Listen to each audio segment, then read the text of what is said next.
আমন্ত্রণ ২১-এর রাতে আমাদের আজকের বিষয় খালেদা জিয়ার দেশে ফেরা উজ্জীবিত বিএনপি। আমাদের সঙ্গে স্টুডিওতে উপস্থিত আছেন বিএনপির গবেষণা বিষয়ক সম্পাদক কৃষিবিদ মোহাম্মদ শামীমুর রহমান শামীম এবং সিনিয়র সাংবাদিক এম এ আজিজ। আপনাদেরকে স্বাগত জানাচ্ছি ২১-এর স্টুডিওতে। আমাদের আজকের বিষয় খালেদা জিয়ার দেশে ফেরা উজ্জীবিত বিএনপি। আজকের সবচেয়ে বড় ঘটনা এটি। আজকে আমি একটু পেছনের দিকে যেতে চাই যে তার চিকিৎসা নিয়ে অনেক কথাবার্তাই হয়েছে, অনেক আলোচনা হয়েছে, সমালোচনা হয়েছে। তাকে বাইরে চিকিৎসা করতে দেওয়া না দেওয়ার ব্যাপারে একসময় বেশ আলোচনা ছিল। সেই সব পার করে তাকে চিকিৎসার জন্য বিদেশে দেওয়া হয় এবং সেখানে ৪ মাস চিকিৎসা শেষে অনেকটা ভালো অবস্থায় তিনি আবার দেশে ফিরেছেন। মানে এর পিছনে একটি গুঞ্জন ছিল, আলোচনাও ছিল এটার পেছনে যে তিনি আসতে পারবেন কি পারবেন না।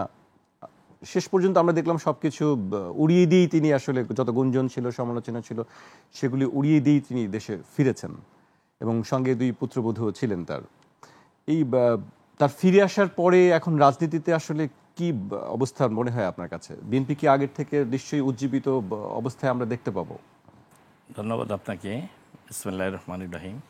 আজকের এই অনুষ্ঠানে দেশ বিদেশে যারা সংযুক্ত রয়েছেন আমাদের সাথে, উপস্থাপক হাসান জাকির ভাই সহ আমার অত্যন্ত শ্রদ্ধেয় বরেণ্য সাংবাদিক এদেশের, বিগত খুনি হাসিনার বিরুদ্ধে আন্দোলন সংগ্রামে প্রেস ক্লাবে সম্মিলিত পেশাজীবী পরিষদের নেতৃত্ব দিয়েছেন সাংবাদিকদের এবং সমগ্র পেশাজীবীদের নেতৃত্ব দিয়েছেন আমাদের অত্যন্ত শ্রদ্ধেয় বাংলাদেশ ফেডারেল সাংবাদিক ইউনিয়নের সাবেক 3 বারের নির্বাচিত মহাসচিব এম এ আজিজ ভাই এবং দেশবাসী, দেশ বিদেশে যারা রয়েছেন সবাইকে আমি শুভেচ্ছা, সালাম এবং আন্তরিকভাবে কৃতজ্ঞতা জানাচ্ছি আজকের স্টুডিওতে।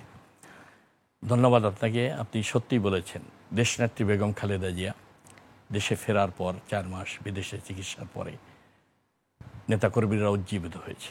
আমি মনে করি শুধু বিএনপির নেতাকর্মীরা নয়, সারা বাংলাদেশের 20 কোটি মানুষ উজ্জীবিত, আনন্দিত, উদ্বেলিত হয়েছে, উচ্ছ্বসিত হয়েছে।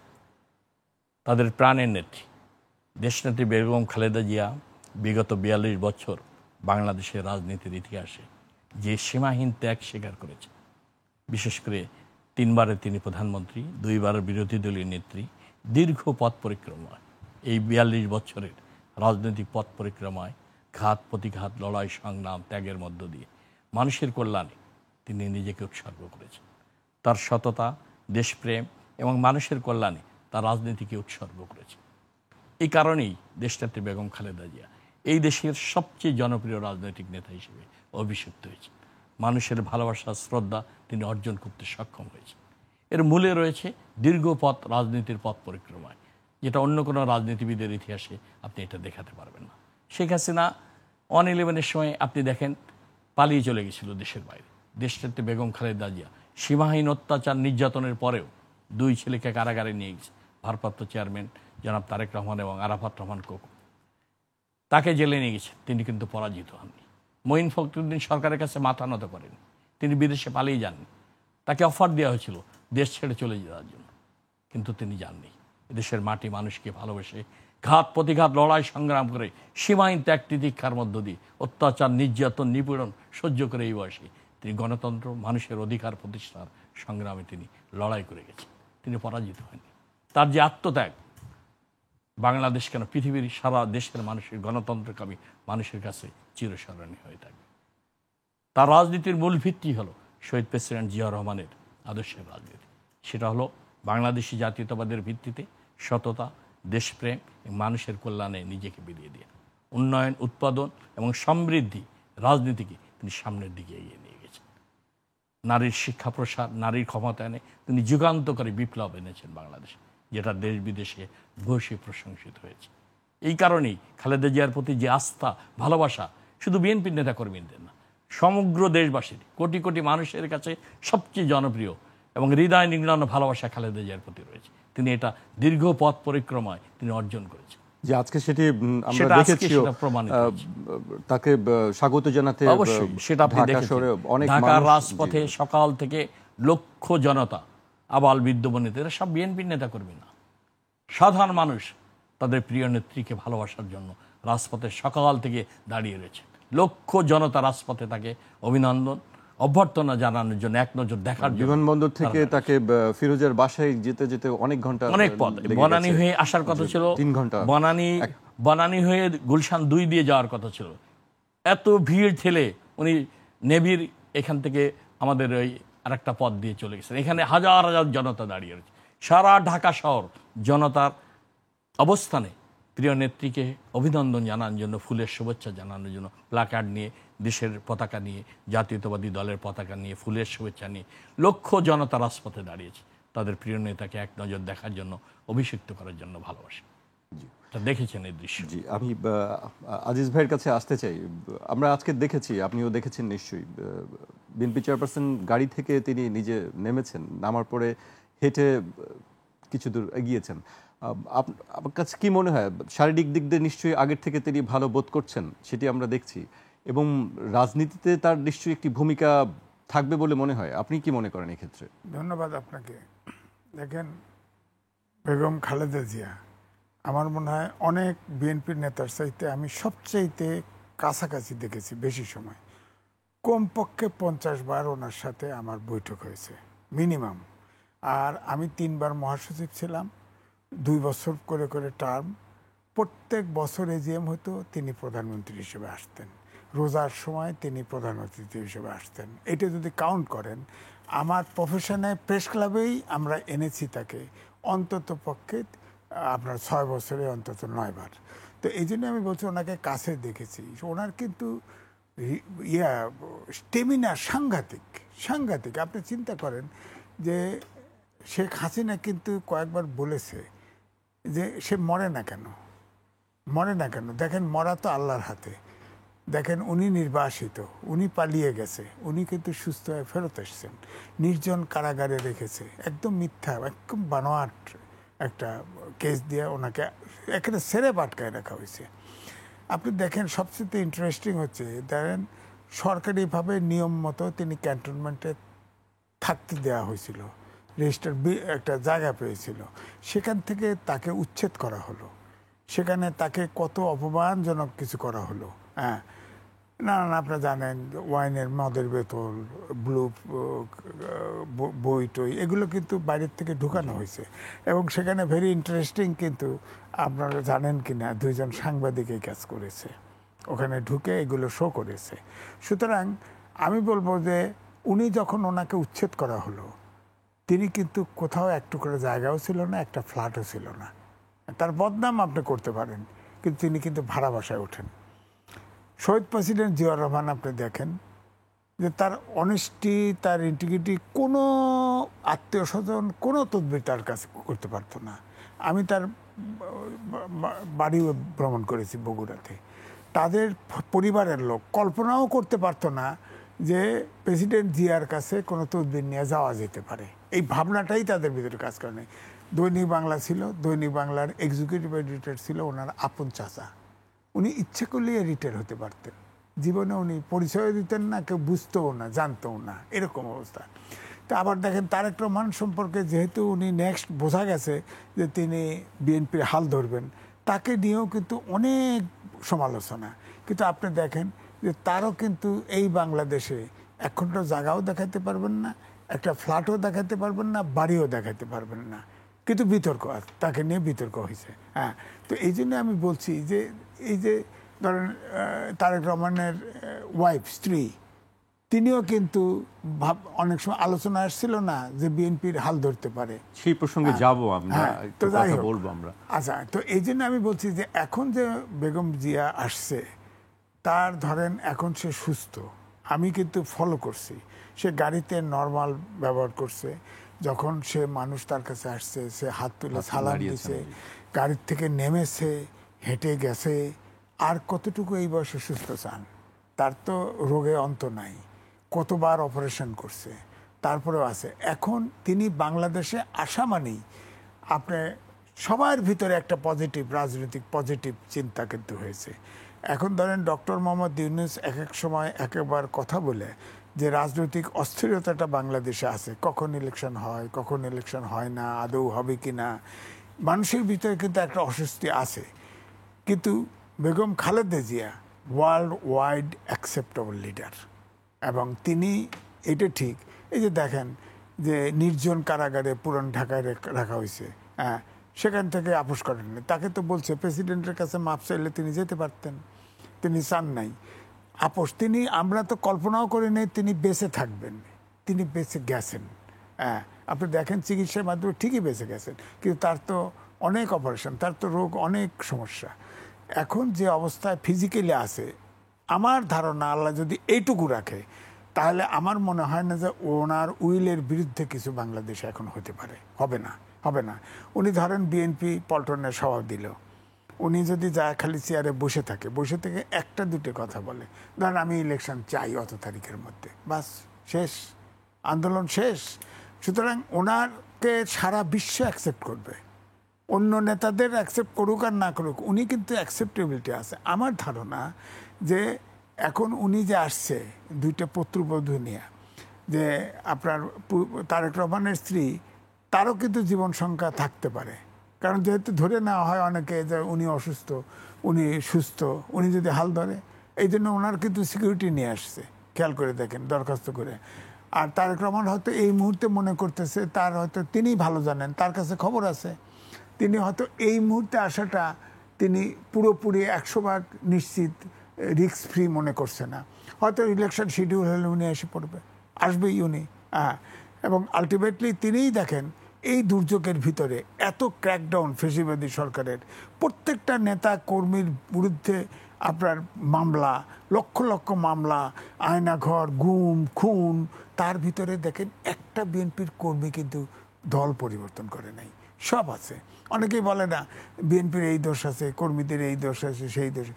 17 বছর 111 সহ 17 বছর যে কর্মীরা একটা দল ছাড়ে নাই, যেমন আমার থানাতে একটি লোক নিষ্ক্রিয় হয়েছে বটে, অর্থাৎ পদে নাই, কিন্তু সেও সক্রিয়, একটি লোকও নিষ্ক্রিয় হয় নাই। তো আমার ধারণা যে এই যে ভোটের কথা বলে, বিএনপির একটি সদস্যের ভোট কোনো দিকে সরবে না। এখন বিএনপি বিরোধী দল, বড় দল, এবং ইলেকশন হলে বিএনপি অবশ্যই সরকারি দল করবে, সরকার গঠন করবে।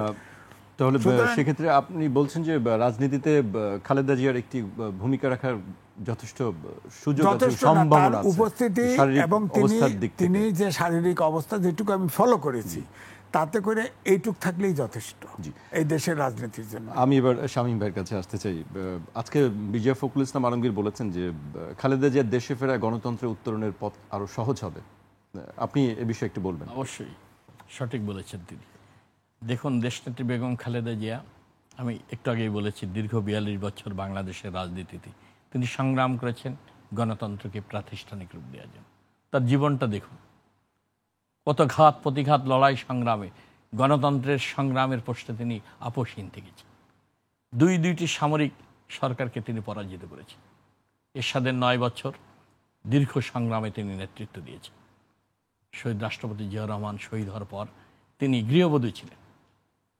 শহীদ রাষ্ট্রপতি জিয়া রহমানের সাথে যারা বর্ণাঢ্য রাজনীতিবিদ ছিলেন, তারা কিন্তু দেশনেত্রী বেগম খালেদা জিয়ারকে গৃহবধূ থেকে রাজনীতিতে এনে 83 সাল থেকে তিনি স্বৈরাচার বিরোধী আন্দোলন সংগ্রাম, সেই সমস্ত বরেণ্য রাজনীতিবিদ যারা ছিলেন এদেশে আপনি দেখেছেন, আসামা মোস্তাফিজুর রহমান, জেনারেল মাজিদুল হক, ওডি আহমেদ সাহেব, বরেণ্য ব্যক্তিত্ব যারা রাজনীতি, ব্যারিস্টার সালাম তালুকদার, তারা রাজনীতিতে এনে ওবায়দুর রহমান সাহেব দেশনেত্রী বেগম খালেদা জিয়াকে নিয়ে দীর্ঘ 9 বছর একটি শক্তিশালী এরশাদ সামরিক সরকারের বিরুদ্ধে লড়াই সংগ্রাম করে জনগণের সমর্থন নিয়ে স্বৈরাচারকে পতন ঘটে। ওই ইতিহাস আপনারা জানেন। বিএনপি কোনো আপোষ করেনি, হাসিনা করেছে, আওয়ামী লীগ করেছে, কিন্তু বিএনপি কোনো আপোষ করেনি, রিজিড থেকেছে এরশাদকে হটানোর ক্ষেত্রে, এবং সে সুফল পেয়েছে। 90-এর স্বৈরাচার বিরোধী আন্দোলন সংগ্রামে ছাত্ররা, বিএনপি সমগ্র জাতিকে ঐক্যবদ্ধ করে ডাকসুর নেতৃত্বে আপনি দেখেছেন স্বৈরাচারের পতন হয়েছে। দীর্ঘ 9 বছর এই গণতন্ত্রের সংগ্রামে দেশনেত্রী বেগম খালেদা জিয়ার নেতৃত্বে সফল হয়েছেন জনগণের দৃঢ় সমর্থন নিয়ে। ঠিক একইভাবে মঈন ফখরুদ্দিন সরকার যখন এসেছে, দেশনেত্রী বেগম খালেদা জিয়ার একটি নির্বাচিত সরকারকে হটিয়ে দেশি বিদেশি ষড়যন্ত্র করে তারা ক্ষমতা দখল করেছিল। তখনও দেশনেত্রী বেগম খালেদা জিয়া 2 বছর মঈন ফখরুদ্দিন সরকার দীর্ঘায়িত হয়নি, কারণ দেশনেত্রী বেগম খালেদা জিয়া লড়াই করেছেন। এই দুইটি সামরিক সরকারকে তিনি পরাজিত করেছেন, কারাগারে গিয়েছেন, তার ছেলেরা গিয়েছে, তারেক রহমান সাহেব গেছে, আরাফাত রহমান কোকো গিয়েছেন, তার স্মৃতি বিজড়িত বাড়ি 36 বছরের বাড়ি থেকে তাকে উচ্ছেদ করেছে। তার মার মৃত্যু হয়েছে কারাগারে থাকা অবস্থায়। তিনি তার ভাইকে হারিয়েছেন, বোনকে হারিয়েছে, তার কনিষ্ঠ সন্তান আরাফাত রহমান কোকোকে হারিয়েছে। এত ত্যাগ স্বীকার করেছে আমি দেখিনি পৃথিবীর কোনো রাজনৈতিক নেতা। জি, আমি আবারও আজিজ ভাইয়ের কাছে আসতে চাই। আপনি বলছিলেন, ডক্টর জোবায়দুর রহমানের কথা বলছিলেন যে তার রাজনীতিতে আসার একটি সম্ভাবনা, বা আমি আজকে অনেক কর্মীদের মুখে শুনেছি যে তারা দেখতে চান রাজনীতিতে, সামনের ফ্রন্টে তাকে দেখতে চান। আপনি কি মনে করেন যে আসলে তার রাজনীতিতে আসার কতখানি সুযোগ বা সম্ভাবনা আছে? এদের ভিতরে ধরেন বেগম খালেদা জিয়া, তিনি আনপ্যারারেল, তার বিকল্প হয় না। আপাতত বাংলাদেশে কোনো বিকল্প নাই রাজনীতিবিদ হিসাবে তার। এরপরেই আসে তারেক রহমান এবং ডাক্তার জোবায়দুর রহমান। তো এদের ভিতরে যে কেউ সামনে আসতে পারে। তো এই মুহূর্তে কিন্তু দেশের যে রাজনৈতিক পরিস্থিতি, তাতে লেবোরিয়াস লোক দরকার। পলিটিশিয়ান মাস্ট বি লেবোরিয়াস দরকার, এবং সেটা এই মুহূর্তের জন্য আমার মনে হয় তারেক রহমানই বেশি লেবার দিতে পারবেন। আর জোবায়দুর রহমান তিনি কিন্তু অত্যন্ত ব্রিলিয়েন্ট, তিনি কিন্তু বেগম জিয়ার মতো হয়তো হবেন ভবিষ্যতে। তো সুতরাং বিএনপি কিন্তু এখন নেতৃত্বের ঘাটতি নাই। ইমেজ ঘাটতি যেটুকু ছিল, বেগম খালেদা জিয়া এসে সেটা পূর্ণ করেছে। অর্থাৎ অনেকের ভিতরে একটা ধারণা এখন ডক্টর মোহাম্মদ ইউনূসের বিকল্প নাই। হ্যাঁ, তিনি আন্তর্জাতিক খ্যাতিসম্পন্ন লোক, কিন্তু রাজনীতিতে তো এখন আর বেগম জিয়ার কোনো বিকল্প বাংলাদেশে নাই। এই জন্য আমার মনে হয় রাজনীতির বাতাস, সুবাতাস বইবে এবং শক্তি আসবে, নির্বাচন হবে। এতে এখন আর কোনো সংশয় রাখা উচিত না। আমি দেশবাসীর উদ্দেশ্যেই বলছি যে সংশয়টা ছিল যে ডিসেম্বর থেকে জুন নির্বাচন হয় কি হয় না। আর আবার ঠিক ডক্টর মোহাম্মদ ইউনূস তো ইন্টারন্যাশনাল পিয়ারম্যান ভালো, ওনারা যেখান দিয়ে যায়, উপদেষ্টা যেখান দিয়ে যায় 2-4 জন কয় 5 বছর আজীবন, হ্যাঁ এইটা ডেড হয়ে যাবে, এটা আর হবে না, এটা আর চলবে না। এবং আমার ধারণা বেগম খালেদা জিয়া তিনি আছেন, তিনি এখন সুস্থ, তিনি আমার মনে হয় যে হয়তো আগের মতো 300 সিটে তিনি মুভ করবেন না, মুভ করতে হয়তো পারবেন না, কিন্তু তিনি বাসার থেকে স্কাইপে তো কথা বলতে পারবেন, এটাই এইটাই যথেষ্ট। ওনার উপস্থিতিটা বাংলাদেশে আপনি দেখেন সবার মাইন্ড চেঞ্জ হয়ে গেছে যে আগের সব খেলাধুলা এখন বন্ধ। কারণ সবচেয়ে বড় ক্যারেক্টার হচ্ছে ওনার, তো আমি বললাম তো, আমি প্রফেশনাল হয়েও তো ঘটনাচক্রে আমি তার সাথে বেশি কথা বলছি, উনি যে কথা বলেন ওটাতে স্টিক করেন। আপনার প্রমাণ হলো যে তিনি নিশ্চিত মৃত্যুর জেনেও তিনি কিন্তু আপোষ করেন নাই। আপোষ হলেই তিনি কিন্তু অনেক আগেই বিদেশে চলে যেতেন, তাহলে কিন্তু রাজনীতিটা বিরাজনীতিকরণ হয়ে যেত উনি গেলে। আজকে উনি আছে বলেই কিন্তু রাজনীতিতে আমরা এখনো গণতন্ত্রের আভাস পাচ্ছি যে গণতন্ত্রের দেশটা ফিরবে। হ্যাঁ, এবং এখন যে রাজনীতির যে শূন্যতা হওয়া আদৌ হয় কি না, এই -2 -3 এগুলা আমার মনে হয় সব বিদায় নেবে, এখন আর থাকবে না। আমি আবারও শামীম ভাইয়ের কাছে আসতে চাই, একই প্রশ্ন ডক্টর জোবায়দুর রহমানের নেতৃত্ব নিয়ে আপনারা কি চাইছেন? আপনি তো যেহেতু দলের সঙ্গে আছেন। ধন্যবাদ আপনাকে। দেখুন, আমি এভাবে দেখি, আমাদের প্রাণপ্রিয় নেত্রী শেখ হাসিনার শাসন আমলের সময় একটা মিথ্যা মামলায় উনি যখন কারাগারে গেলেন 2018 সালের 8ই ফেব্রুয়ারি, উনি মিথ্যা মামলায় তাকে সাজা দিয়ে কারাগারে নিয়ে যাওয়া হয়।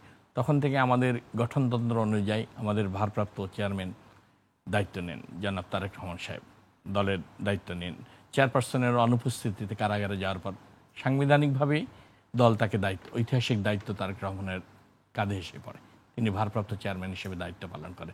তারপর থেকে 2018 সালের 8ই ফেব্রুয়ারির পর থেকে, মানে ম্যাডাম কারাগারে যাওয়ার পর, তিনি বিগত সময়গুলোতে আন্দোলন সংগ্রামে নেতৃত্ব দিচ্ছেন। বিদেশে থেকেও স্কাইপি করে প্রত্যেকটি জেলা উপজেলার সাথে কথা বলে দল তদারকি করছেন, দলকে সাংগঠনিক শক্তিশালী ভিত্তির উপর দাঁড় করিয়েছেন এই দীর্ঘ সময়। এই গত ছাত্ররা যে আন্দোলন করেছে, তার আগে আমাদের যে আন্দোলন চলেছে, তারেক রহমান সাহেবের নেতৃত্বে, ম্যাডামের অনুপস্থিতি, তিনি অত্যন্ত সফলভাবে বিচক্ষণতার বক্তব্য দিয়ে, দিক নির্দেশনা দিয়ে অত্যন্ত দূরদর্শিতা স্বাক্ষর রেখেছেন, প্রজ্ঞা রেখেছেন রাজনীতিতে। সবাইকে ঐক্যবদ্ধ করে দলকে একটি শক্তিশালী ভিত্তি উপর দাঁড় করিয়েছেন সাংগঠনিকভাবে সারা বাংলাদেশে। তিনি নেতৃত্ব দিয়েছেন। পরবর্তীতে এই ছাত্র বৈষম্য বিরোধী আন্দোলনে জাতীয়তাবাদী ছাত্র দলের সম্পৃক্ত বিরোধী অন্যান্য দলকে সম্পৃক্ত করে তিনি কিন্তু গোটা ফ্যাসিবাদ বিরোধী সমস্ত 37টা দলের নেতৃত্ব দিয়েছেন। 20 দল সহ অন্যান্য বাম দল যারা আসছে সবাইকে নিয়ে তিনি ফ্যাসিবাদের বিরুদ্ধে লড়াই সংগ্রামে ছাত্রদের চূড়ান্ত আন্দোলন এক নির্দেশনা যে খুনি হাসিনার পদত্যাগের দাবিতে ছাত্রদের আন্দোলনকে সমর্থন করার জন্য রাজপথে নামার জন্য তিনি দিক নির্দেশনা দিয়েছেন। আমাদের দলের 522 জন নেতাকর্মী জুলাই বিপ্লবে 16 দিনের আন্দোলনে নিহত হয়েছে।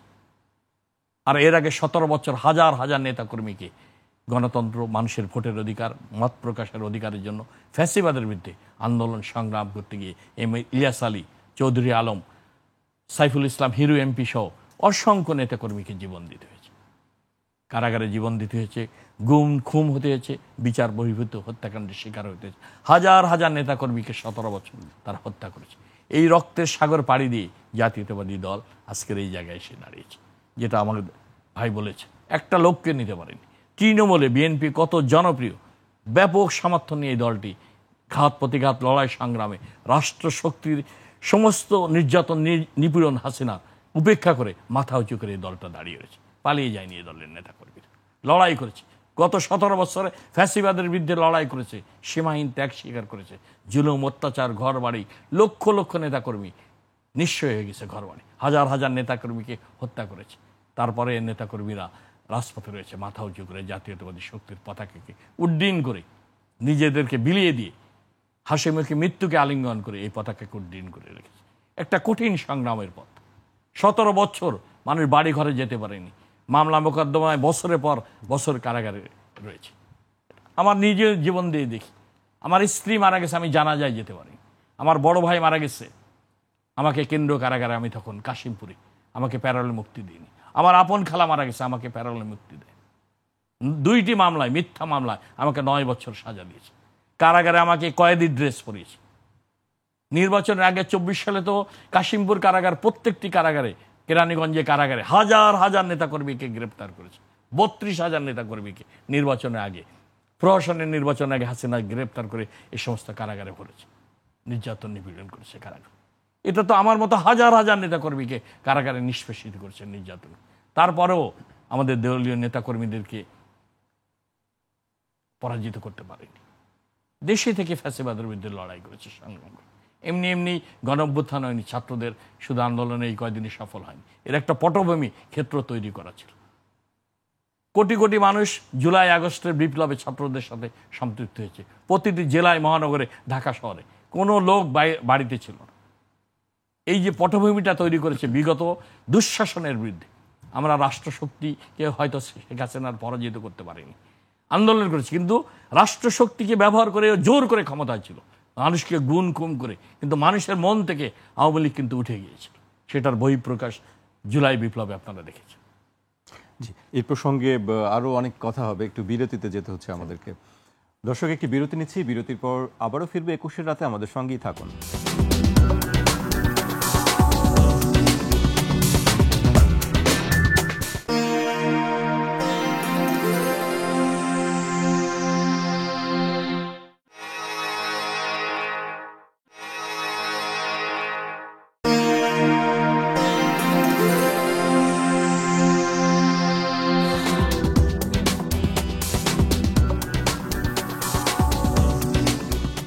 বিরতির পর আবারও স্বাগত। আপনারা দেখছেন 21 রাত। আমাদের সঙ্গে আছেন বিএনপির গবেষণা বিষয়ক সম্পাদক কৃষিবিদ মোহাম্মদ শামীমুর রহমান শামীম এবং সিনিয়র সাংবাদিক এ বি আজিজ। বিরতিতে যাবার আগে আপনি বেশ কিছু কথা বলছেন, আমি আজিজ ভাইকে দিয়ে শুরু করতে চাই। একটি প্রশ্ন আপনাদেরকেও নিশ্চয়ই মুখোমুখি হতে হয় এবং আমাদেরকেও সবসময় মুখোমুখি হতে হয়, যে তারেক রহমান কবে দেশে ফিরবেন? দেখেন, এই যারা আপনার টকশো করে, এদেরকে নিয়ে একবার তারেক রহমান স্কাইপে কথা বলেছে। সেখানে প্রশ্ন করা হয়েছিল, তিনি বলেছেন তা আমাদের নেতাকর্মীদের ভিতরে তো এখনো অসংখ্য কেস, সেটা তো উঠছে না। তো আমার কাছে মনে হয় এর বাড়তিও কিছু আছে, যে এই মুহূর্তে তারেক রহমান সম্পর্কে যে বিষোদ্গার ফ্যাসিবাদী সরকারের সময় যেটা করা হতো, তাতে করে এখনও গুপ্তভাবে অনেক ঘাতক দেশের মধ্যেও থাকতে পারে, বাইরেও থাকতে পারে। আমি যেটা আগেও বলেছি, তাকে বিতর্কিত করা হয়েছে, কিন্তু কোনোটাই কিন্তু প্রমাণ করা যায় নাই, কোনোটাই প্রমাণ করতে পারে নাই। তো এই জন্য আমি বলছি যে হয়তো তিনি, তার কাছে খবর থাকতে পারে যে এই মুহূর্তে নির্বাচনের দিকে যদি দেশটা না যায়, নির্বাচনের পথে যদি রাস্তায় যদি দেশটা না ওঠে, তাহলে হয়তো তিনি রিস্কও মনে করতে পারেন জীবনের। এই জন্য, কারণ ডাক্তার জোবায়দা যখন সিকিউরিটি নিয়ে আসছে, তখন আমার কাছে এটা মনে হয়েছে যে তাহলে তারেক রহমানও নিশ্চয়ই সন্দেহ করছে যে তারও জীবনের থ্রেট থাকতে পারে। তো আমার ধারণা যে ইলেকশনের শিডিউল দিলে তিনি আসবেন। আর যেটা শামীম ভাই বলল যে এই যে সারা দেশে যে বা আমিও বললাম পার্টির নেতাকর্মীরা কেউ দল ত্যাগ করে নেই এত নিষ্পেষণের পরেও, এটা কারণটা হচ্ছে ইউনিয়ন লেভেল পর্যন্ত তারেক রহমান যোগাযোগ রাখতো টেলিফোনে, এবং এই সংগঠনটা এই জন্যে কিন্তু অটুট রয়ে গেছে। একটা এত নির্যাতনে 13 বছরে একটা লোক কিন্তু সরে নাই, পার্টির থেকে সরে যায় নাই। এই জন্য আমি বলবো যে এখন যে পরিস্থিতি, হয়তো আপনার কাছে মনে হয়েছে, আমার কাছেও মনে হয়েছে যে তারেক রহমান আসলেই তো দেশে আসলেই তো সব চেঞ্জ হয়ে যায়। কিন্তু তারেক রহমান দেশে আসলেও কিন্তু ডক্টর ইউনূস তিনি যেহেতু কথা পরিষ্কার করছেন না, মানুষের ভিতরে সংশয় সন্দেহ দূরীভূত হচ্ছে না, তিনি আসলেও কিন্তু তাকে আন্দোলন স্ট্রাগল করতে হবে, এবং সেখানে তারেক রহমানের শত্রু আছে। এই জন্যেই হয়তো তার মা বেগম খালেদা জিয়া যেহেতু দেশ এবং ওয়ার্ল্ডের সবচেয়ে গ্রহণযোগ্য, তিনি আমার মনে হয় পজিটিভ ক্ষেত্রটা তৈরি করবেন। অর্থাৎ ইলেকশনের রোডম্যাপ বা ইলেকশনের শিডিউল দিলে তিনি ঠিকই আসবেন, এবং তিনি ওনার পক্ষ থেকে, অর্থাৎ বেগম খালেদা জিয়ার পক্ষ থেকে তিনি হয়তো সারা দেশ ঘুরে বেড়াবেন, ম্যাডাম হয়তো তিনি স্কাইপে কথা বলবেন, এইটা হতে পারে। আমার মনে হয় তাদের ভিতরে মা ছেলের মধ্যে এবং তার ছেলে পুত্রবধূর ভিতরে একটা আলোচনা, তাদের ইনফরমেশন কি আছে, তারা আলোচনা করেই এটা প্ল্যান করেছে। তবে আমি মনে করব বেগম খালেদা জিয়া দেশে আসছেন, আমার মনে হয় সকল সমস্যা দূরীভূত হবে এখন। আর ইউনূসের এই খেলা, যে আন্তর্জাতিক খেলা, এই ধরেন এই যে কালকেও নিউজ পাইলাম যে ডিক্যাবের ওখানে বলছে ইউ প্রতিনিধি অ্যাম্বাসেডর বলছে যে সংস্কার হতে হবে এবং নির্বাচনের ব্যাপারে কোনো চাপ নাই। হ্যাঁ, বলছে তো, এটা তো এক ধরনের, এটাও তো হতে পারে যে, কারণ আমি এইটাই বলছি, ডক্টর মোহাম্মদ ইউনূস সারা বিশ্বে সরকার প্রধান, রাষ্ট্রপ্রধানকে কিন্তু হিপনোটাইজ করতে পারে, সারা বিশ্বটাই তার। এই জন্য আমি বলি যে এই সরকারকে বলি যে আন্তর্জাতিক সরকার। আপনি দেখেন আমাদের সংবিধান তো এখনো অ্যালাইড, কারণ এই সরকার কিন্তু এই প্রেসিডেন্টের কাছে ওত নিয়েছে যে ওই অনুষ্ঠানে আমিও দাওয়াতি ছিলাম, সংবিধান সম্বন্ধ রাখার জন্য কিন্তু ওত নিয়েছে। এই সংবিধানে হাত দেওয়ার ম্যান্ডেটই তো ওনার নেই, এই সরকারের ম্যান্ডেটই নাই। তারপরে এই সরকারের মধ্যে কতজন বিদেশি নাগরিক আছে খেয়াল করেন, হ্যাঁ, অন্তত 1/3 তো হবেই। হ্যাঁ, এই জন্য আমি নাম বলি আর কি, যে এটা হলো আন্তর্জাতিক সরকার। হ্যাঁ, কারণ বিদেশে চাকরি হলে ওনার পার্সোনাল স্টাফ বানাইলেও বিদেশি চাকরি করে কিনা ওইটা নাই, বিদেশি নাগরিক। আপনি দেখেন অনেকগুলো এমনও আছে যে রিফিউজি হিসাবে বিদেশে ছিল, তিনিও এখন কিন্তু ইউনূস সাহেবের স্পেশাল সেক্রেটারি আছে, স্পেশাল অ্যাসিস্ট্যান্ট আছে। তিনি আমেরিকাতে রিফিউজি হিসাবে থাকলে কিন্তু বাংলাদেশের নাগরিকত্ব সারেন্ডার করতে হয়, অর্থাৎ তিনি একদমই বিদেশি।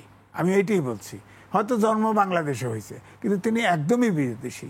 তা আমার বক্তব্য হলো যে দেশটা রক্ত দিয়ে স্বাধীন করলাম, এই দেশটা কি এখন বিদেশিরা চালাবে? হ্যাঁ, এটা তো হইতে পারে না।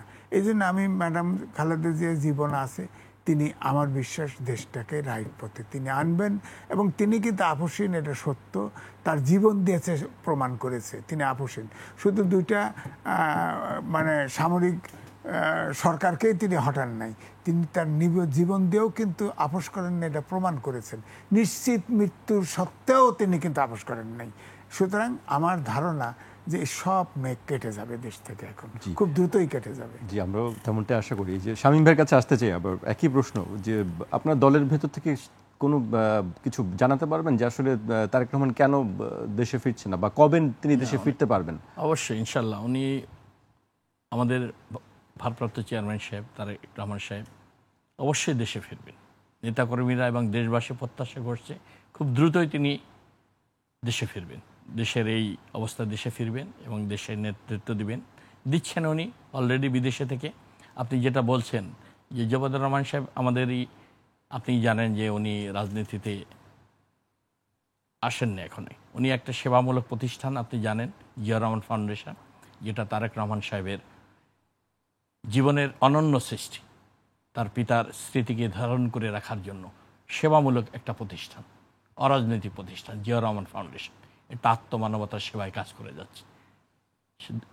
1999 সালে এটা প্রতিষ্ঠা করেছিলেন তিনি, জনাব তারেক রহমান সাহেব, এবং এক্সিকিউটিভ ডাইরেক্টর ডোনার ফরাদ হালিম ডোনার সহ তরুণদেরকে নিয়ে, চিকিৎসকদেরকে নিয়ে, পরবর্তীতে কৃষিবিদ, ইঞ্জিনিয়ার, আইনজীবী, শিক্ষকদেরকে নিয়েই জিয়া রহমান ফাউন্ডেশন তিনি গঠন করেছেন শুধুমাত্র অরাজনৈতিক, অলাভজনক আত্মমানবতার সেবায়, দুস্থ অসহায় গরিব মানুষের সেবা করার জন্য, শিক্ষাক্ষেত্রে, কারিগরি ক্ষেত্রে, স্বাস্থ্যের ক্ষেত্রে, আপনার মেধা উৎকর্ষ সাধনের জন্য গরিব কৃষকের হাঁস মুরগি বিতরণ, গাছ বিতরণ, চারা বিতরণ, সার বিতরণ, এই ধরনের গঠনমূলক কাজে গরিবদের, কৃষকের পাশে দাঁড়ানোর জন্য বিভিন্ন সেক্টরে তিনি এই কাজগুলো তিনি করে যাচ্ছেন জিয়া রহমান ফাউন্ডেশন। এই জিয়া রহমান ফাউন্ডেশনের প্রতিষ্ঠাতা চেয়ারম্যান, প্রেসিডেন্ট তারেক রহমান সাহেব, এবং কিছুদিন আগে দেখেছেন বোর্ড অফ ডাইরেক্টরস তিনি ঘোষণা করেছেন।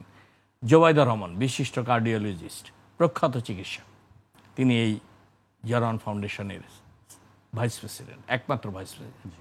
ব্যারিস্টার জাইমা রহমান, পরিচালক এই জিয়া রহমান ফাউন্ডেশন। তারা এখানে সেবামূলক কাজ করবেন। আর আমাদের ভারপ্রাপ্ত চেয়ারম্যান, আমাদের চেয়ারপারসন, সাবেক প্রধানমন্ত্রী দেশনেত্রী বেগম খালেদা জিয়া অনেক সুস্থ হয়েছেন, তার সাথে আলাপ আলোচনা করেই দল পরিচালনা করবেন, এবং সেটাই দেশবাসী, নেতাকর্মীরা প্রত্যাশা করছে, আমাদেরকে গাইড করবেন। জি, আবারও আজিজ ভাইয়ের কাছে আসতে চাই, একটু সমসাময়িক বিষয়গুলোর দিকে দৃষ্টি দিতে চাই। যে একটি দোটানা বা মতবিরোধ রাজনীতিতে স্পষ্টভাবে আছে, যে সংস্কার কবে, নির্বাচন কবে, এই বিষয়গুলো নিয়ে একটি আছে। এখন কি মনে হয় যে বিএনপি আসলে তার যে দাবিটি, যে ডিসেম্বরের মধ্যে নির্বাচন, সেই দাবিটা আদায় করার ক্ষেত্রে সহায়ক হবে? না, দেখেন, আমি ঠিক উল্টা, বলটা উল্টো দিকে দেই। আপনি ইউটিউবে সার্চ দেন, পাবেন। এখন ডক্টর মোহাম্মদ ইউনূস কিন্তু বলেছিল যে যতটুকু সবাই সংস্কারে একমত হয় অতটুকু নিয়েই নির্বাচনে যাব, যদি একমত নাও হয় ওটা নিয়েই নির্বাচনে যাব। তো এখন তো আপনার সংস্কারের বিষয়ে আলোচনা অলমোস্ট শেষ। হ্যাঁ, এখন তিনি যা হয়েছে নির্বাচনে যাক। না, শেষ না, এখনো চলছে, চলমান। এটা প্রাথমিক আলোচনা শেষ বলা হচ্ছে ঐকমত্য কমিশন থেকে। ঐকমত্য কমিশন গঠন করা, এটার মানেই হচ্ছে যে আপনি ধরেন বিএনপি 2 বছর আগে 31 দফা দিয়েছে, সবগুলো দলের সাথে আলোচনা করে। পরে অবশ্য জামাতও ছিল তার ভিতরে, পরে জামাত আর একটা প্রস্তাব দিছে। আপনি ওইটাকে বেসলাইন ধরে আগাতেন, তাহলে জিনিসটা সহজ হতো। এই যে কমিশন, দুনিয়ার কমিশন করছে, নানি কমিশন, এটা কি এখনকার দরকার? ওনাদের ইস্যু বিতর্ক চলছে। এই তো, এই বিতর্ক তৈরিটা করলো কেন? এটা তো আমি এই জন্যই বলি, এই গভর্নমেন্ট, এটা হলো আন্তর্জাতিক সরকার নাম দিছি আমি, তো এরা তো কোনটা কোন জায়গা থেকে শুরু করতে হবে, কোথায় শেষ করতে হবে, এটাই বোঝে না। কারণ এরা তো কেউ পলিটিশিয়ান না, এখানে কোনো পলিটিক্স ছাত্র জীবনেও করে নাই। এইসব লোক এখন সরকার চালাচ্ছে, তো ওরা বোঝেই না। যেমন ধরেন, আমি উদাহরণ দিই, আপনি আজ পর্যন্ত পুলিশকে ট্রমার থেকে বের করতে পারেন নাই, এখনও পুলিশ ধরে ওএসডি করে দেয়, ট্রান্সফার করে দেয়, চাকরি খাওয়া দেয়। আপনি বলেন তো, তখন আর এখন 9 মাস চলে গেছে, আপনি পুলিশ তদন্ত করে যারা হত্যা করেছে, হত্যায় জড়িত, তাদেরকে আপনি বিচারের জন্য জেলখানা পাঠায় দেন। আর বাকি যারা দোষ করে নাই তাদের সাধারণ ঘোষণা করে দেন। নূতন পুলিশ নিয়ে ট্রেনিং দিয়ে যদি শুরু করতেন, তাহলে তো আপনার সমস্যা নাই, দেশে বেকারত্বের লোকের তো অভাব নেই, পুলিশ সমস্যা নেই। কিন্তু এখন পর্যন্ত আপনি দেখেন, আপনার 26টা ক্যাডার আছে, আপনি প্রশাসন ক্যাডার থেকে সব ডিসি নিয়োগ করলেন, ওখানে ছাত্র ওটার সাথে জড়িত, কত কেলেঙ্কারি হইলো তখন। আচ্ছা, 26টা ক্যাডার থেকে দিয়ে এর অর্ধেক লোককে উড্ড করছেন, ওরা ফেসিবাদের দোষর। আরে দিলেন কেন? আর 25টা ক্যাডার রয়েছে। আপনার এটা কি ডিসি হতে কি আইনস্টাইন হতে হয় নাকি, আর্কিমিডিস হতে না হয় নাকি? আপনি নিয়ে সব ক্যাডার থেকে লোক নিয়ে 7 দিনের ওরিয়েন্টেশন দিয়ে আপনি ডিসি বানায় দিতেন, সমস্যা হতো কি? তো আপনি দেখলেন ঠিক প্রশাসনের লোক, এখন আবার ছাত্রদের সংগঠন, এরা বলে কি যে আমরা ইলেকশন করবো কেমনে করবো, সব তো প্রশাসনের তো সব বিএনপির লোক বসা। আরে ভাই, প্রত্যেকটা মিনিস্ট্রিতে ছাত্র এখনো রয়েছে, এরা সব আখের গোছাইতেছে। ট্রান্সফার, পোস্টিং, চাকরি দেওয়া, বড় চাকরি দেওয়া, শুনি যে নানান রকম উৎকোচ লাগে ইত্যাদি ইত্যাদি। এখন বলে ওখানে বিএনপির লোক বয়ে রয়েছে। বলেন তো এটা কি বিশ্বাসযোগ্য? থাকবে হলে আওয়ামী লীগের লোক, থাকবে হলে ছাত্রলীগের লোক, অর্থাৎ এখন বলে বিএনপির লোক বসা। তো এখন চালাইতেছে ছাত্ররা দেশ। ছাত্ররা দাবি বলেন তো বাংলাদেশের ইতিহাসে কোনোদিন শুনেছেন যে ইলেকশন কমিশনের যে নিবন্ধনের ডেট যাওয়ার পরে একটা অনিবন্ধিত দল দরখাস্ত করে 3 মাস পিছিয়ে দেয় নিবন্ধন হওয়ার জন্য? এগুলি কি? এগুলো দিয়েই তো সমস্যা। এখন ইউরোপীয় ইউনিয়ন বললো যে নির্বাচন নিয়ে আমাদের কোনো চাপ নাই। তোমরা চাপ দেওয়ার কে? তোমরা ভিনদেশী, তোমরা চাপ দেওয়ার কে? তোমরা এটা বলো কেন? তুমি কি তোমার পশ্চিমা দেশের কাউকে বলতে পারবে এটা? আমার দেশে এসে বলো কেন? কেন এই সরকার প্রতিবাদ করে না বলেন? তাদের সাথে এগুলি করে। এগুলো হচ্ছে আমার মধ্যে সিচুয়েশন তৈরি করা হচ্ছে।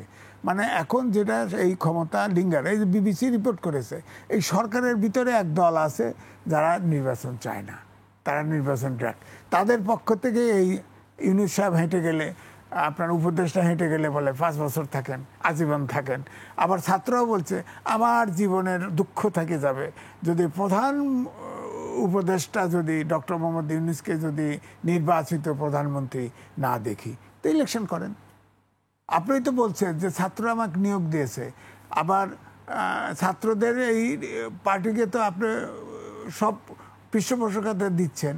আপনি নির্বাচন 1/11-এর সময় আপনার পার্টি করতে গেছিল না? ওটা ছিল নাগরিক শক্তি। এরপরে ডাইকে লোক পায় নাই, কয় এটা আমার কাজ না, বিদেশ চলে গেছে। তো এবারেও তো ওনার কাজ না, ছাত্রদেরকে ধ্বংস করে দিল। এই ছাত্র দেখেন ক্লাস 8-9 থেকে শুরু করে মাস্টার্স পর্যন্ত, ধরেন যদি সেশন বলেন প্রায় 6-7টা সেশন, এই ছাত্র এখন সরকার চালানো ব্যস্ত, মিনিস্ট্রি চালানো ব্যস্ত, আর সবাই 2 নম্বরই করার ব্যস্ত, অধিকাংশই ব্যস্ত।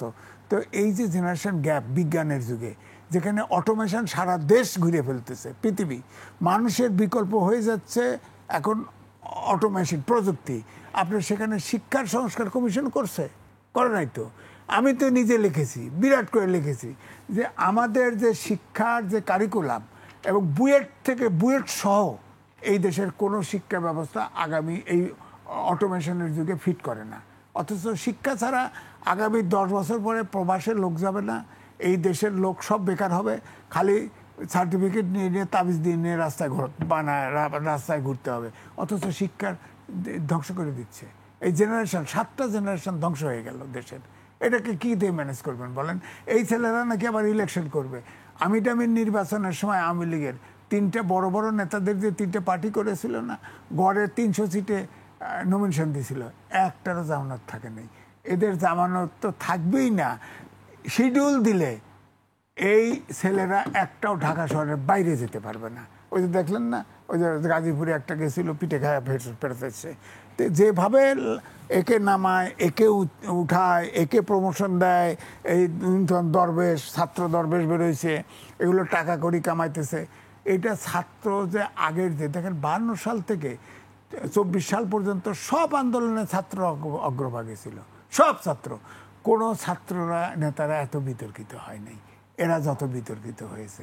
সুতরাং এই ছাত্রদের ছাত্রদের বাংলাদেশের যে গৌরব, ছাত্ররা সব ক্রাইসিসে আগে অগ্রভাগ, এই ছাত্ররা আর দেখেন ভবিষ্যতে আর এই ছাত্রদের ডাকে আর জনতা বেরোবে না, এই শেষ করে দিল। এবং এটা অবশ্যই আমি দায়ী করব সরকার প্রধান ডক্টর মোহাম্মদ ইউনূসকে। তিনি এই ছাত্রদেরকে একবার বলেন যে তোমরা লেখাপড়াও করো, রাজনীতি করো, কয় উদ্যোক্তা হও, ব্যবসায়ী হও। উনি ব্যবসায়ী, সব ব্যবসায়ী বানাই দেয়। ব্যবসাটা করবে কোথায় বলেন না? এই 8 মাসে একটা ইনভেস্টমেন্ট হয়েছে বাংলাদেশে, বলেন। $2.1 বিলিয়ন প্রতিশ্রুতি, ফরেন এইডের প্রতিশ্রুতি পাইছে, একটা টাকাও আসে নাই। আবার বিজনেস কনফারেন্স করলো না, সেখানে 3,100 কোটি টাকার বিনিয়োগের প্রতিশ্রুতি পাইছে, একটাও আসবে না। ওয়ার্ল্ড ব্যাংক আপনার ফোরকাস্ট করছে আমাদের এভারেজ জিডিপি গ্রোথ থাকে 6.5 থেকে 7, এবারে বলছে 3.3% গ্রোথ হবে। তো সামনের 26 সালে তো এদেশে দুর্ভিক্ষ হবে, বোঝাই যাচ্ছে। আইএমএফ কিস্তি আটকায় গেছে। আইএমএফ কিস্তি কখন আটকায়? আজকেও নিউজ দেখলাম যে আইএমএফ কিস্তি ভয়ঙ্কর শর্ত, তারা পালন করতে পারে। এখন তো আইএমএফ শর্ত হলে সব জায়গায় ভর্তুকি উঠে দাও, ট্যাক্স উঠায় দাও, এখন তো সব উঠায় দিচ্ছে, এখন তো বাজার হাহু করে বাড়তেছে। তো 26 সালে তো আমি তো দেখতেছি দুর্ভিক্ষ সামনে ঘনঘটা 74 সালের মতো না হয়ে যায়। তো এই দেশটাকে ক্রাইসিসে থেকে উদ্ধার করার দায়িত্ব তো বেগম খালেদা জিয়ার। এখন তিনি তো আছেন, তিনি তো দেশে আসছেন, তেনাকে উদ্ধার করতে হবে, এই জাতিকে উদ্ধার করতে। দেশ কিন্তু ভয়ঙ্কর ক্রাইসিসের দিকে যাচ্ছে। আপনি দেখেন, আমি এক্সপার্ট না, কিন্তু আমি বুঝতে পারতেছি, সরলভাবে বুঝতে পারতেছি 26 সালে এই দেশে দুর্ভিক্ষ হবে। কোনো বিনিয়োগ নাই দেশে, কোনো দেশের ব্যবসায়ীরা বিনিয়োগ করতেছে না, দেশের ব্যবসায়ীরা ট্রমাটাইজ।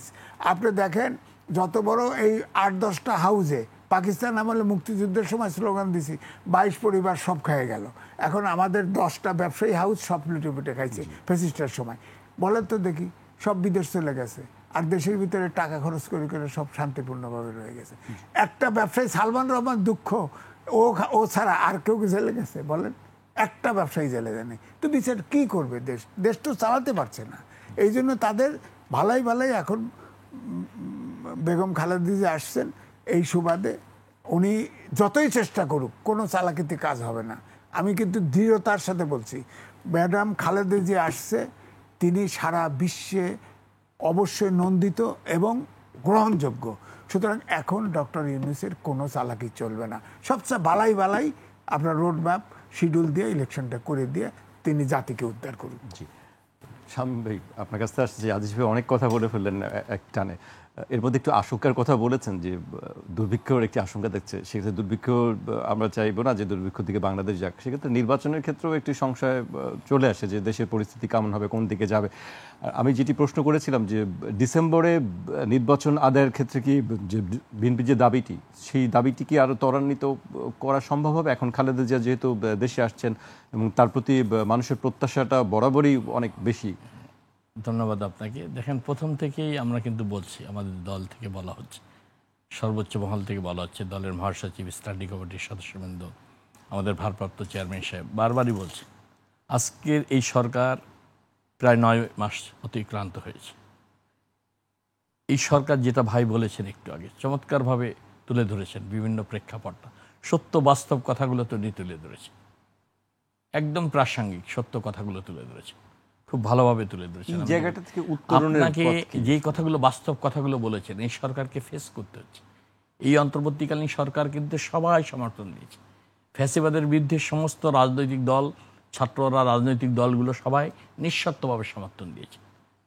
এই সরকারের সামনে সবচেয়ে বড় চ্যালেঞ্জ আমি মনে করি এখন হলো ডাইনে বায়ে কোনো দিকে না যায় সিরাতাল মুস্তাকিম, সহজ সরল পথে যতটুকু সংস্কার প্রয়োজন, আমাদের নির্বাচন কমিশন বলেন, সুষ্ঠু নির্বাচনের জন্য নির্বাচন ব্যবস্থার সংস্কার, আমাদের জনপ্রশাসনের সংস্কার, আমাদের দুদকের বিচার বিভাগের যতটুকু ঐক্যবদ্ধ হওয়া যায় সংস্কার করে এই সরকারকে দ্রুত জনগণের নির্বাচনী রোডম্যাপ ঘোষণা করতে হবে।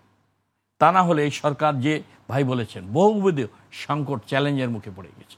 আজকে দেখেন, বিশ্বব্যাংক পূর্বাভাস দিচ্ছে এই আগামী অর্থ বছরে বাজেট আসছে, কঠিন একটা বাজেট আপনারা এই সরকারকে কিন্তু তৈরি করতে হবে।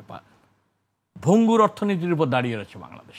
তারা আশঙ্কা করছে গ্রস ডোমেস্টিক প্রোডাক্ট জিডিপিতে 3.3% আপনার কমে যাওয়ার সম্ভাবনা রয়েছে। তার মূল কারণ হিসেবে বিশ্বব্যাংক চিহ্নিত করেছে রাজনৈতিক অস্থিতিশীলতা এবং বাংলাদেশের অর্থনীতি বহুবিধ চ্যালেঞ্জের মুখে আক্রান্ত। এই চ্যালেঞ্জ মোকাবেলা করে অন-11-এর যেটা 10টি পরিবার কথা বলছে, ব্যবসায়ী সিন্ডিকেট, অলিগার, যারা 17 বছর রাষ্ট্রের অর্থ লুট করে বিদেশে পাচার করেছে। ভূমিমন্ত্রী সাইফুজ্জামানের দেখেছেন দুর্নীতির চিত্র। এইরকম অসংখ্য নেতাকর্মী বাংলাদেশ থেকে যে অর্থ পাচার করে নিয়ে গেছে। টিআইবি নিজেই বলছে গত 16 বছরে $245 বিলিয়ন তারা লুট করে নিয়ে গেছে বৈধভাবে। আরও তো অবৈধভাবে কত আছে কোনো ঠিক নাই। আমাদের কুঋণ, যেটা ডেপ্ট ঋণ রয়েছে, আমাদের অনারি ঋণ বড় বড় শিল্পপতিরা নিয়েছে, সেটা হলো প্রায় 3,45,000 কোটি টাকা, যেটা আমাদের টোটাল ঋণের 20%। এই টাকাগুলো তো বিদেশে পাচার করে নিয়ে গেছে। ভঙ্গুর অর্থনীতির উপর বাংলাদেশ দাঁড়িয়ে রয়েছে। এর মধ্যে যারা পালিয়ে চলে গেছে, অন-11 খালি সালমান এফ রহমানের ধরেছে, আর কাউকে তো ধরতে পারেনি। যে 10টা-12টা কোম্পানি লুট করেছে রাষ্ট্রের পৃষ্ঠপোষকতা, বাংলাদেশের অর্থনীতি, বাংলাদেশের চালিকা শক্তিকে লুট করে বিদেশে নিয়ে গেছে। এই টাকা কি আমরা পাচার করার টাকা বিদেশ থেকে আনতে পারছে ইউনূস সরকার? হ্যাঁ, ইউনূস সাহেব অনেক গ্রহণযোগ্য ব্যক্তিত্ব, আন্তর্জাতিক খ্যাতিসম্পন্ন ব্যক্তিত্ব, ভাই বলেছে। তার প্রতি আমাদের শ্রদ্ধা সম্মান রয়েছে। বিরল খ্যাতি সম্মান তিনি বাংলাদেশের জন্য বয়ে এনেছেন। কিন্তু তার ভিতরে এই খুনি হাসিনার একটা দোসর চক্র রয়ে গেছে, তারা নির্বাচন দিতে চাচ্ছে না। আর এই সরকারের তো সবচেয়ে বড় চ্যালেঞ্জ জনগণের ভোটের অধিকারকে ফিরিয়ে দিতে। অবশ্যই নির্বাচনী রোডম্যাপ জনগণের প্রত্যাশা। গত 17 বছর এদেশের 12 কোটি 12.5 কোটি ভোটার, তরুণ প্রজন্মের 4.5 কোটি ভোটার ভোট কি জিনিস তারা উপলব্ধি করতে পারেনি, দেখতেও পারেননি, দিতে পারেনি। আপনি ভোটের অধিকার ফিরে দেবেন না? সারা পৃথিবীতে জনগণের নির্বাচিত প্রতিনিধিরা রাষ্ট্র পরিচালনা করছে। আপনি যদি এখন এই যে নারী কমিশন করছেন, সাংঘর্ষিক পর্যায়ে নিয়ে গেছে, নারী স্বাধীনতার নামে যে সমস্ত সংস্কারে তারা তুলে ধরছে সুপারিশ, এটা তো আলেম ওলামা জনগণের সাথে একটা ইসলামী মূল্যবোধের মানুষের উপর আঘাত করতেছেন, ইমান আমলের উপর। এই অধিকার তো আপনাকে রাষ্ট্র দেয়নি। আমাদের সংবিধানে তো রয়েছে, এলাইভ রয়েছে এখন আমাদের সংবিধান। আমাদের সংবিধান সংস্কার করার কমিশন করেছেন, আমাদের সংবিধান তো এখনো এলাইভ রয়েছে। এখানে সুনির্দিষ্টভাবে রয়েছে কোনো কারোর ধর্মের উপর আঘাত করা যাবে না। আপনি সেটা করছেন, নারী কমিশন। একটা সাংঘর্ষিক জায়গায় বাংলাদেশকে নিয়ে যাচ্ছেন। এটা কি আপনার সংস্কার কমিশন, নারী কমিশনের প্রয়োজন ছিল? আপনি প্রয়োজন যেগুলো রয়েছে আমাদের সংবিধান সংস্কারের জন্য, আমাদের জনপ্রশাসন, আমাদের পুলিশ বিভাগ, আমাদের বিচার বিভাগ, আমাদের দুদকের সংস্কার, ম্যাক্সিমাম জায়গায় বিএনপি তো একমত পোষণ করেছে। যেটা ঐক্যবদ্ধ কমিশন 166টা সুপারিশ করেছে। আমাদের দুদকের, আমাদের বিচার বিভাগের সংস্কার 23টি সুপারিশ করেছে প্রস্তাব। বিএনপির প্রতিনিধি দল 23টিতেই একমত হয়েছে। আমাদের দুদকের প্রায় 19টি প্রস্তাব সুপারিশ করেছে, এর অধিকাংশটাই একমত পোষণ করেছে। জনপ্রশাসনের 23টি, তার অর্ধেকটির বেশি একমত পোষণ করেছে। কিছু কিছু জায়গায় বিএনপি ডিফার করেছে। তাই তো মেজর কোনো প্রবলেম নেই। আপনাকে তো আপনি সংস্কারের নামে যদি আপনি দীর্ঘায়িত করেন ক্ষমতা, টালভানা করে জনগণের ভোটাধিকার ফিরিয়ে না দেন, অবশ্যই জনগণ ব্যথিত হবে, কষ্ট পাবে। আপনাকে অবশ্যই নির্বাচনী রোডম্যাপ গবেষণা করে জনগণের ভোটাধিকারের মাধ্যমে একটি গণতান্ত্রিক শাসন ব্যবস্থায় বাংলাদেশকে ফিরিয়ে আনতে হবে। যেমন শাহাবুদ্দিন সাহেব, আপনি এসছেন, উনি প্রধান বিচারপতি ছিলেন, উনি সব দলের অংশগ্রহণের মতামতের ভিত্তিতে অস্থায়ী রাষ্ট্রপতি হয়ে উপরাষ্ট্রপতি প্রথম হয়েছেন, পরবর্তীতে অস্থায়ী রাষ্ট্রপতি হয়ে সুষ্ঠু একটা নির্বাচন উপহার দিয়ে জাতিকে বাংলাদেশের ইতিহাসে, গণতন্ত্র পুনঃপ্রতিষ্ঠার ইতিহাসে স্বৈরাচারের পতনের পর একটি যুগান্তকারী ইতিহাস তিনি রচনা করে গেছেন। স্মরণীয় হয়ে রয়েছেন বিচারপতি সাহেব। আপনারও সেই সুযোগ রয়েছে। আপনি ডাইনে বামে না গিয়ে, বিভ্রান্ত না হয়ে আপনি একটা রাজনৈতিক দলকে রাষ্ট্রীয় পৃষ্ঠপোষকতা দেবেন, এটা তো আপনি নিরপেক্ষতা হারাবেন। আপনার সরকারও রয়েছে, তারা রাজনৈতিক দলে রয়েছে। আপনার লেট দেম ইলেকশন, তাদেরকে ইলেকশন করতে দিন। তাদের যদি লক্ষ্য উদ্দেশ্য জনগণ পছন্দ করে ভোট দিয়ে নির্বাচিত করবে, তারা রাষ্ট্র পরিচালনা করবে। জনগণের ভোটাধিকার, মতামত যাচাই করার একটি পথ গণতন্ত্রকে ফিরে আনে ভোটের ব্যবস্থা, সুষ্ঠু অবাধ নিরপেক্ষ নির্বাচন, সবার অংশগ্রহণ। এইটা জাতিকে আপনাকে উপহার দিতে, এটি আপনার সবচেয়ে বড় চ্যালেঞ্জ, এটি সবচেয়ে বড় সংস্কার। আপনাকে বছরের পর বছর সময় দীর্ঘায়িত করে সংস্কারের নামে যদি আপনি ক্ষেপণ করেন, সময় ক্ষেপণ করেন, জনগণকে যেন আরেকটা আন্দোলন করতে না হয় আপনার বিরুদ্ধে, এটা দুঃখজনক হবে, বেদনাদায়ক হবে আমাদের জন্য। কারণ এই সরকার আমাদের সরকার, আমরা এই সরকারকে সমর্থন দিয়েছি, আমরা সেই জায়গায় যেতে চাই না। জি, কারণ এটা আপনি জানেন, আপনি মঈন ফখরুদ্দিন সরকার দীর্ঘায়িত করেছিল, তাদের সরকার চাচ্ছিল অবৈধভাবে ক্ষমতাকে দীর্ঘায়িত করা। জনগণের আন্দোলন কিন্তু তারা পারেনি। তাদের ইতিহাস কিন্তু করুন, আজকে দেশে আসতে পারে না। মার্কিন যুক্তরাষ্ট্রে তারা যে কেক বার্গার বিক্রি করে বেড়াচ্ছে, এই ইতিহাস কিন্তু আমাদের সামনে রয়েছে। জি, আমাদেরকে শেষ করতে হচ্ছে আসলে সময় স্বল্পতার কারণে। আপনাদেরকে অনেক ধন্যবাদ 21কে সময় দেওয়ার জন্য। দর্শক, আজ এখানেই শেষ করছি। কাল আবার দেখা হবে রাত 12টায়। আপনারা সবাই সুস্থ থাকুন, নিরাপদে থাকুন, আর 21-এর সঙ্গেই থাকুন।